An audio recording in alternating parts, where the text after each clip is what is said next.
One of the things that tends to stop writers, whether they are emerging or seasoned, is just that feeling of performance. When they are filled with love and passion for the work and things are going well, and then all of a sudden there's this creeping black cloud of, oh, but am I good enough? Oh, I don't think I can do this. Oh, I'll never be as good as fill in the blank of some great writer. And that can cripple a person and even cause them to stop writing altogether. But the ones who continue, like yourself, who day in and day out continue their writing, those are the people whose books make it to the shelves and whose names we know. And so can you offer some suggestions to writers as to how they can continue to write even when it gets hard? First thing I can say is I've had to read a lot of the great books, and of course I've taken great pleasure in reading Virginia Woolf and James Joyce, but those writers very much put me in my place, and that's okay. Those writers like that come around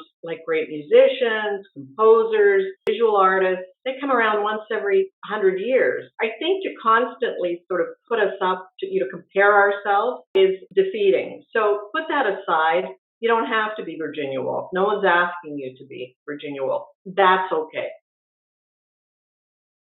Secondly, in terms of giving yourself permission, I've known a lot of visual artists in my life, and I'm so impressed with their sense of freedom and giving themselves permission to create, or is what they call to fulfill their practice. It's not about who the gatekeepers are, whether I'll get published, what reviews are or aren't, or how many paintings or drawings I'm going to sell. They talk about their creative process as a habit or as a lifestyle, a life of a creative individual. And they share their exploration, their journeys with very little judgment. And I just wish that writers could do a little more of that. When you have someone on the other side of your process who is not there to judge or to critique, but to hold and to identify and to see what you're doing and say, I see this and I am embracing your process along with you, and to help nudge the process along in a very productive, very supportive way as a champion, as a cheerleader. That's the whole reason a lot of writers are successful, is they've found people who can give them that level of support and truly be there for them in a very productive, constructive way. Exactly right. And also, like with visual artists, if they have an exhibit and it might be at a local gallery, 40 or 50 people come and really enjoy their work and engage with their work, that's fulfilling. And in the same way, in writers' groups, if a scene or a chapter can move someone, or if you put together a memoir for your family, for your grandkids, all of that is of value. And I think visual artists understand that much better than writers do. And maybe we can tear a page out of their copybook. It's true. And what I've always tried to explain to people is the world is a better place when we take in someone's story and are moved by it. So if we write a story and 3 people say, wow, that really affected me, it made me think, it made me feel, those human beings are expanded. And they are bigger and they are better as a result of your efforts. And so 3 people or a bestseller, in the end, it really is about just that intimate connection between human beings. Can you talk also about creating writing as a habit and seeing the benefit of establishing it as something that becomes part of your life as opposed to something you do on creative whim, let's say? Yeah, I always compare it to taking up a sport. And I have to preface this by saying I'm the least athletic person on the planet. But when I first started to run, it wasn't pretty, like maybe half a block, my lungs exploding. And I thought, well, all right, I'm going to persevere. 2 days later, I do it again.